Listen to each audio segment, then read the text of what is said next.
जय हिंद। देखिए, भारत के सामने एक बहुत बड़ा धर्म संकट आ गया है। भारत एक और म्यांमार से रिश्ते बनाना भी चाह रहा है, वहां की स्थिति को भी सुधारना चाह रहा है। दूसरे ओर इजराइल और ईरान, भारत के लिए ये दोनों दोस्त है, बट ये दोनों एक दूसरे के जानी दुश्मन है। देखिए, म्यांमार में ना जो सेना है वो तख्ता पलट करके 1 साल के लिए शासन ले लिया और कह रही है कि हम तो चुनाव कराएंगे ही कराएंगे, बट 1 साल तक हमको सत्ता में रहने दीजिए। और यहाँ पे जो म्यांमार में जो विद्रोह हुआ है, अब वहां की जनता पर म्यांमार की सेना का अत्याचार बढ़ गया। अब वहां गोलियां चलाई जा रही है, सड़कों पर टैंक दौड़ रहे हैं। अब वहां के जो पब्लिक है वो भी अब क्या कर रही है, अब खुलकर विद्रोह करने लगी है और उन्हें खुला समर्थन मांग रही है। भारत से, अमेरिका से, यूरोपीय यूनियन से, इवन जापान वगैरह से भी समर्थन माना जा रहा है। इवन भारत के दिल्ली वगैरह में भी और अमेरिका में, यूरोप में भी जो लोग म्यांमार के वहां बसे हैं वो वहां पे प्रोटेस्ट कर रहे हैं कि आप हमारी हेल्प कीजिए। और वहां की आर्मी जो है वो पूरी तरह से अब दमनकारी नीति पे आ गई है। इसी बीच म्यांमार की आर्मी ने वहां की पुलिस से कहा कि तुम जनता पर जो विद्रोह कर रहे हैं गोली चला दो, तो इन लोगों ने गोली नहीं चलाया, तो इन्हें सस्पेंड करके अब कार्रवाई की धमकी दी गई। तो ये लोग भारत के, चूंकि म्यांमार भारत का पड़ोसी है, तो ये लोग म्यांमार से इस रास्ते भारत में एंट्री कर गए। ये भारत में एंट्री किए हैं। भारत ने कभी ऑफिशियली अभी इसे एक्सेप्ट नहीं किया है कि ये लोग म्यांमार के जो पुलिस ऑफिसर हैं ये भारत में एंट्री किए हैं, लेकिन म्यांमार की आर्मी ने ऑफिशियली भारत से कह दिया कि आप इन आर्मी ऑफिसर्स को वापस कीजिए। और अगर भारत इन आर्मी ऑफिसर्स को वापस कर देता है तो भारत की क्रेडिबिलिटी बहुत खराब हो जाती है। क्योंकि देखिए, अभी हम लोग बहुत बड़े संकट में फंसे हैं। हम लोग को यूएन की सिक्योरिटी काउंसिल में परमानेंट मेंबर सीट चाहिए। इसके लिए हमें कहीं ना कहीं ये दिखाना पड़ेगा कि दुनिया में कहीं भी नियम कानून टूटता है तो भारत जो है अपना फायदा नुकसान देखे के बनाए वो वहां पर निष्पक्षता के साथ खड़ा होता है। और अगर हम निष्पक्षता के साथ खड़े हैं तो इसके साथ सीधा मतलब है कि भैया हम आपको नहीं लौटाएंगे, क्योंकि आप अगर हम लौटा दिए तो आप इन वहां की जो आर्मी है वो इन जो पुलिस ऑफिसर हैं इन्हें सरेआम या तो जेल में डाल सकती है या फिर फांसी दे सकती है। तो भारत को तो लौटाना नहीं चाहिए। और अगर हम नहीं लौटाते हैं तो म्यांमार कंफर्म है कि भारत से फिर वो थोड़ा सा खफा हो जाएगा और चाइना के गोद में जाके बैठ जाएगा। वैसे भी म्यांमार जो है वो 80% चाइना की ओर ही झुका रहता है। तो हम लोग को दोनों को लेके चलना है।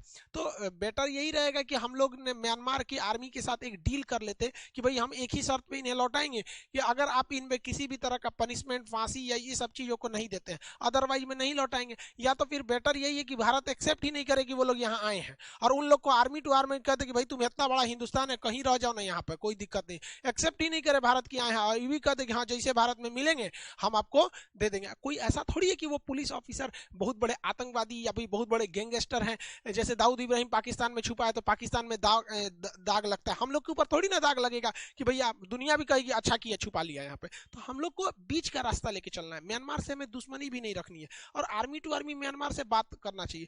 जबकि अगर देखेंगे अन्य देशों को तो वो म्यांमार पे काफी सख्त रवैया अपनाए हैं, वो जापान, चाइना और रूस को छोड़कर।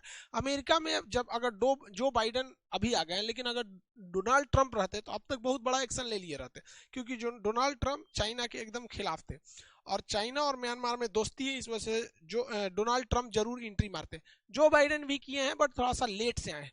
जो बाइडेन ने खुलेआम कह दिया कि भैया वहां नरसंहार या मारकाट बर्दाश्त नहीं किया जाएगा। अमेरिका ने म्यांमार के ऊपर वेपन्स एम्बार्गो लगा दिया। एम्बार्गो उसे कहते हैं जब कोई देश दूसरे देश से मतलब उस जिस पर्टिकुलर चीज के लिए एम्बार्गो लगा है उस चीज का व्यापार नहीं करेगा कोई देश उससे।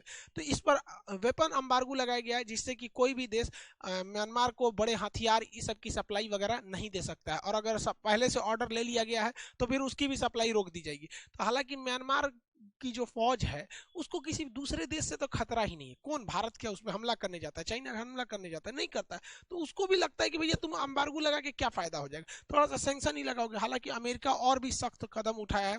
जो आर्मी जो थी वहां की म्यांमार की, तो म्यांमार की आर्मी के जितने भी अकाउंट्स अमेरिका बैंक में थे, अब चूंकि इंटरनेशनल ट्रांजेक्शन सारे के सारे डॉलर में होते हैं इसलिए अमेरिका ने उन सारे के सारे बिलियंस ऑफ डॉलर जो थे वो म्यांमार की आर्मी के जो है वो सीज कर दिया कि भैया जब आपके यहाँ सब कुछ मामला नॉर्मल होगा तभी हम ये पैसा को निकालेंगे, देंगे आपको परमिशन निकालने के लिए। अमेरिका यहाँ एक और चाल चलेगा, वो म्यांमार को चारों ओर से घेरने के लिए यूएन की सिक्योरिटी काउंसिल में जाएगा और यूएन की सिक्योरिटी काउंसिल में वो म्यांमार पर सैंक्शन, प्रतिबंध लगाने को कहेगा ताकि ज्यादा से ज्यादा प्रतिबंध को लगाया जा सके। लेकिन यहाँ पे भी वो सक्सेस नहीं हो पाएगा जाएगा, क्योंकि यूएन की सिक्योरिटी काउंसिल में दो दो ऐसे देश हैं जिनके पास ऑलरेडी वीटो पावर है। वीटो पावर जिनके पास है, जैसे 5 देशों के पास तो वीटो पावर है, जिसमें से 2 देश हैं जो म्यांमार के फेवर में चले जाएंगे, रूस और चाइना। रूस और चाइना जो है ये म्यांमार के फेवर में चले जाएंगे। और अगर कोई भी वीटो पावर कर दिया, वीटो एक ऐसा पावर होता है कि अगर किसी ने अपना वीटो कर दिया, मतलब अब इस प्रस्ताव पर चर्चा नहीं होगी, यानी यूएन में तो म्यांमार बच जाएगा, रूस करे ना करे बट चाइना उसको कंफर्म बचा लेगा। आप म्यांमार के प्रोटेस्ट में भी देखेंगे चाइना के खिलाफ प्रोटेस्ट हो रहा है, लेकिन चाइना को चाहिए कि एक स्टेबल, मतलब एक ऐसी गवर्नमेंट रहे जिसका जनता से कोई लगाव ना रहे, ताकि वो कम्युनिस्ट के साथ अच्छे से मैच कर सके। हालांकि यूरोपीय यूनियन के देशों ने भी अपने यहाँ के जो यूरोपीय काउंसिल है वहां से म्यांमार पर प्रतिबंध लगा दिया है, और बहुत से लोग भारत की ओर उम्मीद से देख रहे हैं कि भारत इस पर स्टेप उठाएगा। और अगर भारत इसमें बहुत ज्यादा स्टेप नहीं उठाया तो आने वाले वक्त में यही चाइना है, चाइना चाहता है कि भारत स्टेप उठाए, और अगर म्यांमार के खिलाफ भारत स्टेप उठा लेता है तो चाइना वहां की आर्मी को कहेगा कि देखो भारत तुम्हारे खिलाफ आ गया, तुम हमारे से सट जाओ। और अगर भारत स्टेप नहीं उठाता है और यूएनओ में भारत जाके कहेगा कि हमको सुरक्षा परिषद में जगह दीजिए, तो चाइना कहेगा कि इसको क्या जरूरत है भारत को सुरक्षा परिषद में जगह देने की, इसको इसके भारत के बगल में ही म्यांमार में जब ऐसा तख्ता पलट विद्रोह और मारकाट हो रहा था तो भारत ने तो कुछ नहीं किया था। तो हम लोग को बड़ा बैलेंस वे में चलना पड़ेगा, क्योंकि चाइना जो है वो मतलब उसके दोनों हिसाब से वो लेकर चलता है। तो यहाँ हम लोग एक साइड में देख रहे हैं म्यांमार को बैलेंस करने के लिए, दूसरी ओर दिक्कत आ रहा है ईरान को लेकर। देखिए ईरान हमारा बहुत अच्छा दोस्त है, लेकिन यहाँ एक देश है छोटा सा इजराइल, इन दोनों देशों में जमता ही नहीं। अभी हालिया में दिल्ली में बम ब्लास्ट हुआ था, इजरायली एम्बेसी के पास दिल्ली में एक बहुत बड़ा, मतलब बहुत बड़ा नहीं, नॉर्मल ब्लास्ट हुआ था, शीशे वगैरह टूटे थे कांच के, जिसमें हम आपको एक वीडियो भी बनाए थे। उसको लेकर अभी एक राजनीति घमासान हो गई। हमारा जो रिलेशन है वो ईरान के साथ भी बहुत अच्छा है, हम लोग ईरान से पेट्रोलियम वगैरह लेते हैं, वो हमारे यहाँ से सामान खरीदते हैं।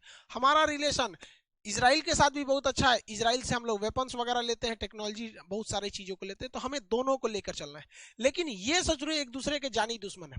मतलब अगर ईरान को मौका मिल जाए ना तो इजराइल पे हमला नहीं करेगा, इजराइल का नामो निशान मिटा देगा, मतलब नस्ल को बर्बाद करना चाहता है ये ईरान।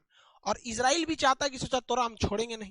और इस रीजन में, इस मिडिल ईस्ट वाले रीजन में अगर कोई पावरफुल है तो ईरान है, नो डाउट। सऊदी अरब वाला सबको कुछ नहीं आता है, ये इजराइल है इधर पावरफुल है। अब ईरान ने भारत सरकार से कहा है कि देखिए जो दिल्ली में ब्लास्ट हुआ है वो ईरान ने नहीं कराया है। ईरान का कहना है कि ये जानबूझ के मोसाद ने, मतलब इजराइल ने अपने खुफिया एजेंसी के थ्रू खुद अपने यहाँ ब्लास्ट करा लिया है। छोटे से ब्लास्ट से कुछ होगा नहीं और बदनाम हो जाएगा रिश्ता भारत का और ईरान का। तो ईरान ने चेताया है कि इजराइल का कहना है इजराइल खुद ब्लास्ट करा रहा है ताकि भारत और ईरान के रिश्ते खराब किए जा सके।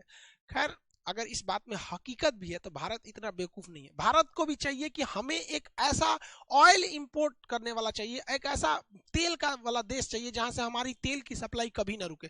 इस वजह से वो ईरान को छोड़ने वाला नहीं है, क्योंकि सऊदी अरब में राजनीतिक उथापतल बहुत होती है, इसलिए सऊदी अरब पर भरोसा करना ठीक नहीं है। इसका पाकिस्तान से भी बहुत ज्यादा साठ गांठ रहता है।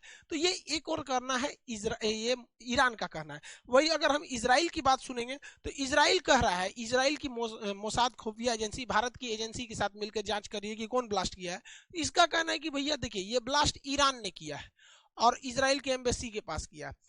मोसाद का कहना है, मोसाद बहुत ही खतरनाक खुफिया एजेंसी है, कि ईरान के जो रेवोल्यूशनरी गार्ड, ईरान की जो आर्मी है, तो इसके आर्मी में जो सबसे बेहतरीन आर्मी होती है उन्हें छांट कर बनाया जाता है रिवोल्यूशनरी गार्ड। ये रिवोल्यूशनरी गार्ड होते हैं ईरान की आर्मी से एकदम इलीट क्लास, वेल ट्रेंड होते हैं। ये बहुत खतरनाक होते हैं। इनमें से भी जो सबसे खतरनाक होते हैं उसे कोर्ट्स में रखा जाता है। ये कर्ट्स ग्रुप जो होता है ये इंटेलिजेंस हमला करने के लिए है, खुफिया अटैक करने के लिए, गोरिल्ला युद्ध के लिए, ये सब है। तो मोसाद का कहना है कि जो दिल्ली में ब्लास्ट हुआ है वो ईरान ने ही करवाया है और अपने रिवोल्यूशनरी गार्ड का ही एक इंटेलिजेंस विंग्स है जो कर्ट्स कहते हैं उसे, इसके थ्रू कराया। अब भाई भारत के सामने बड़ी अजीब अजीब विडंबना चुनौती आ जा रही है। हम इधर म्यांमार को बैलेंस लेके चले कि इधर ईरान को लेके चले, हालांकि ये मैटर बहुत बड़ा नहीं है। ईरान वाला सुलझ जाएगा, क्योंकि कुछ भी हो जाए हम ना इजराइल का साथ छोड़ेंगे और ना ही हम ईरान का साथ छोड़ेंगे और ना ही हम सऊदी अरब का साथ छोड़ेंगे। ये तीन ऐसे देश हैं सब जिन तीनों की जरूरत हमें बहुत ज्यादा है। सऊदी अरब की जरूरत इसलिए है कि वहां रोजगार है, ईरान की जरूरत इसलिए है कि यहाँ पेट्रोलियम है, हालांकि सऊदी अरब के पास भी पेट्रोलियम है, इजराइल की जरूरत इसलिए है कि हथियार है। ये तीनों की दोस्ती भारत से है, लेकिन ये तीनों एक दूसरे के जानी दुश्मन है। तीनों में से कोई किसी को सामने रख देंगे, काट मार फाड़ देगा पूरा एकदम।